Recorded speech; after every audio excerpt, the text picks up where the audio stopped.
افحسبتم انما خلقناکم عبثا وانکم الینا لا ترجعون، کیا تم نے یہ سمجھا تھا کہ ہم نے تمہیں بیکار پیدا کیا تھا، بے مقصد پیدا کیا تھا، اور یہ کہ تم ہماری طرف لوٹائے نہیں جاؤ گے؟ یعنی یہ کہ در حقیقت اگر آخرت کا تصور موجود نہ ہو تو تخلیق انسانی کا مقصد کو سمجھ میں نہیں آتا۔ عام حیوانات کی طرح انسان ہوتا تو بات ٹھیک تھی، لیکن انسان عام حیوان نہیں ہے۔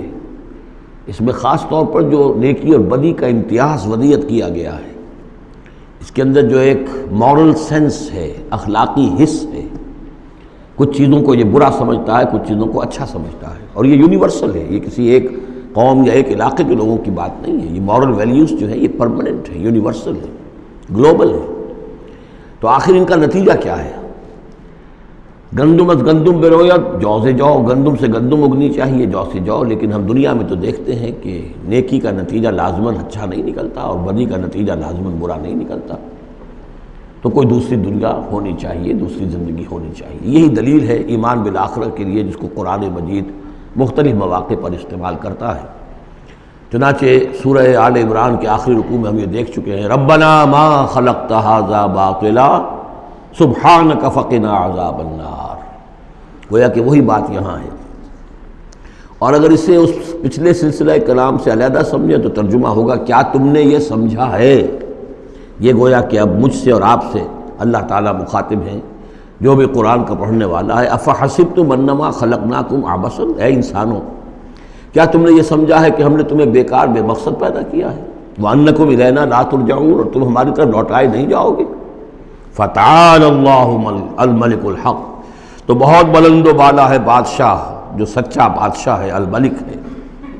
ظاہر بات ہے کہ کوئی بادشاہ دنیا میں ایسا نہیں ہو سکتا کہ جو اپنے غداروں کو سزا نہ دے، وفاداروں کو خلعتیں نہ دے، جاگیریں نہ دے، انعامات نہ دے۔ دنیا کا نظام چل نہیں سکتا جزا و سزا کے بغیر۔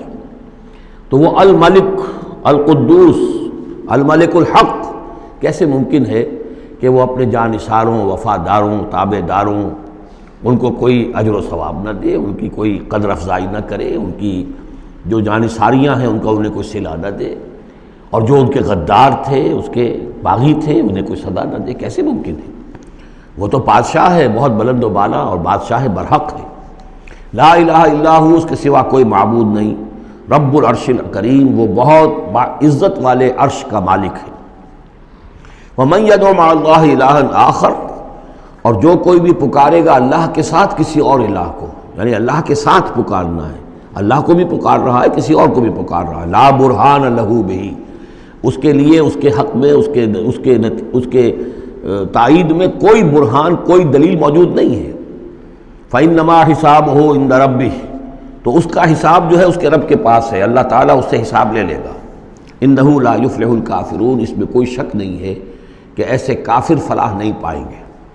وقل رب اغفر وارحم وانت خیر الراحمین، اور دعا کرو کہ پروردگار ہمیں معاف فرما، ہمیں بخش دے اور ہم پر رحم فرما، اور یقیناً تو تمام رحم کرنے والوں میں سب سے بہتر رحم کرنے والا ہے۔